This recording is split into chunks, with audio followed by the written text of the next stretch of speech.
क्या स्टेप्स हैं जो कि हम घर पे अपना कर ऐसी क्या तदाबीर हैं जिनमें हम अमल करके अपने बच्चे का फीवर यानी बुखार घर पर सेटल कर सकते हैं। क्या दवाइयों की डोजेस हैं, कौन सी दवाई आपने कब और कैसे और किस मिकदार में देनी है, और अगर बच्चा उल्टी कर दे तब क्या दवाई रिपीट करनी है यानी, और कौन सी ऐसी चीजें हैं जो कि हम गलत करते हैं जिससे बच्चे की सेहत को बात करते हैं बच्चों में फीवर मैनेजमेंट के बारे में। फीवर यानी बुखार, ये बॉडी का एक रिएक्शन यानी रिस्पॉन्स होता है जिसमें में जैसे कोई इन्फेक्शन, कोई वायरस, बैक्टीरिया या कोई और ऐसा होना होता है तो उसके रिस्पॉन्स में जिसम गर्म होना शुरू हो जाता है यानी बुखार होना शुरू हो जाता है। ये किसी बीमारी का रिस्पॉन्स है, ये खुद कोई बीमारी नहीं होती, ये बीमारी की अलामत होती है। कब कहेंगे कि बच्चे को बुखार है? अगर आप थर्मामीटर बड़े बच्चे में मुंह में रखते हैं और अगर वो 99.5 डिग्री फ़ारेनहाइट से ज्यादा है तो उसका मतलब बच्चे को बुखार है। और अगर वही थर्मामीटर आप उसकी आर्म पिट यानी बगल में रखते हैं तो 99 डिग्री फ़ारेनहाइट से ज्यादा है तो उसका मतलब बच्चे को हल्का हल्का बुखार हो रहा है। और अगर आप इंफ्रारेड थर्मामीटर यूज करते हैं माथे पे रख के या कान पे रख के तो भी अगर 99 डिग्री फ़ारेनहाइट से ज्यादा टेम्परेचर तो उसका मतलब बच्चे को बुखार हो रहा है। बच्चों में तेज बुखार होना अक्सर वालिदैन के लिए बहुत परेशानी का बायस बनता है, खासतौर पर रात के बाद जैसी ऑड टाइमिंग्स में जब डॉक्टर की अवेलेबिलिटी ना हो तो ऐसा है।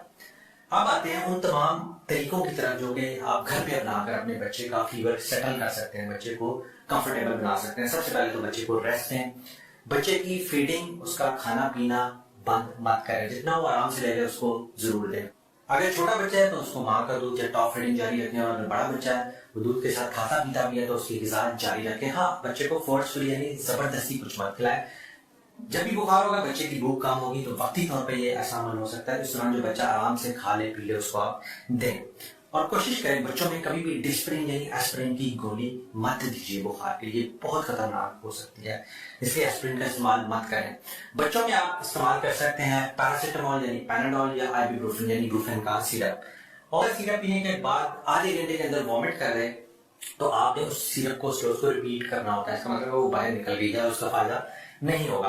अक्सर बच्चे निढाल बहुत ज्यादा होते हैं, कुछ दवाई नहीं लेते या बहुत ज्यादा मुश्किल होती है उनको दवाई लेने के लिए, तो उनमें एक ऑप्शन मौजूद है, या खासतौर पर बच्चे जो उल्टी कर देते हैं दवाई को, उसमें एक ऑप्शन मौजूद है पैरासिटामोल की स्पॉजिटरी। पैरासिटामोल की स्पॉजिटरी एक ऐसी चीज होती है क्योंकि सॉफ्ट सी स्पॉजिटरी, स्पॉजिटरी का मतलब यह है वो दवाई जो खाने वाले रास्ते यानी रेक्टम में डाली जाती है, सॉफ्ट सी होती है। अगर बच्चे का बुखार नहीं उतर रहा, वो दवाई नहीं ले रहा, उसको उल्टियां आ रही है या गुरुद्वारा की कैफियत में है बच्चा, तो 1 से लेकर 3 साल की उम्र तक एक स्पॉजिटरी आप खाने वाले रास्ते में डाल दें, 20 से 25 मिनट में उसका बुखार नीचे आ जाएगा।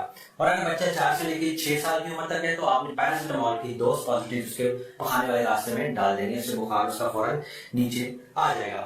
हम अक्सर गलतियां करते हैं, बच्चे को पहले दवाई नहीं देते, बच्चे को पहले फौरन पट्टियां ठंडे पानी से करना शुरू कर देते हैं, ठंडा पानी उसके ऊपर डालते हैं, कोल्ड स्पॉन्जिंग करते हैं। ऐसा करना बिल्कुल मुनासिब नहीं। हमेशा कोशिश करें बुखार में बच्चे को पहले बुखार की दवाई दें और उसके बाद इंतजार करेगा फिर बुखार नीचे ना आए तो आम टैप वाटर से आप पट्टियां कर सकते हैं, स्पॉन्ज लेके कपड़ा लेके उसके जिस्म पे फेरें, ठंडा पानी हरगिज़ इस्तेमाल ना करें, बच्चे के लिए इंतहाई अनकंफर्टेबल हो सकता है। कोशिश करें कि बच्चे की, अक्सर लोग बगल में उसकी जिस्म के साथ स्पिरिट जो है उसको लगाते हैं, कॉटन स्पिरिट में भिगो के सारे जिस्म पे स्पिरिट वाली कॉटन रख देते हैं ताकि उसका जिस्म का दर्जा हरारत नीचे है। ऐसा करना भी नुकसानदेह हो सकता है क्योंकि स्पिरिट एक केमिकल है, अगर वो सांस के रास्ते ज्यादा मिकदार में फेफड़ों में चला जाए तो फेफड़ों को नुकसान पहुंचा सकता है। हमेशा कोशिश करें जब भी बच्चे में कोई वार्निंग साइन है इमरजेंसी में रुजू करें। वो वार्निंग साइन क्या है? अगर बच्चा 3 माह से छोटा उसको बुखार है तो फौरन अपने डॉक्टर से या इमरजेंसी में रुजू करें। अगर बच्चा गुरुद्वारा की कैफियत में है, दूध नहीं पी रहा, निढाल है, उसको झटके यानी फिट्स हो रहे हैं, तो उसने दूध लेना कम कर दिया है या उसके पेशाब की मिकदार कम हो गई है, या इसके अलावा बच्चा के गर्दन में बहुत ज्यादा दर्द है, बड़ा बच्चा उसमें नेक स्टिफनेस है, बहुत ज्यादा सर में दर्द है, ये बहुत ज्यादा इरिटेबल है, बहुत ज्यादा रो रहा है, तो फौरन अपने डॉक्टर से आप रुजू करें। उम्मीद है ये मालूमात आपके लिए फायदेमंद साबित होंगी। सिर्फ बुखार का इलाज करना जरूरी नहीं, बुखार की वजह देखना जानना और उसको भी ट्रीट करना बहुत लाजमी होता है। आम नज़ला जुकाम वाला बुखार तो आप खुद मैनेज कर सकते हैं घर पे दवाइयाँ के जरिए, लेकिन जब भी कोई ऐसी कंडीशन वार्निंग साइन डेंजर आ जाए तो फौरन अपने डॉक्टर से या इमरजेंसी में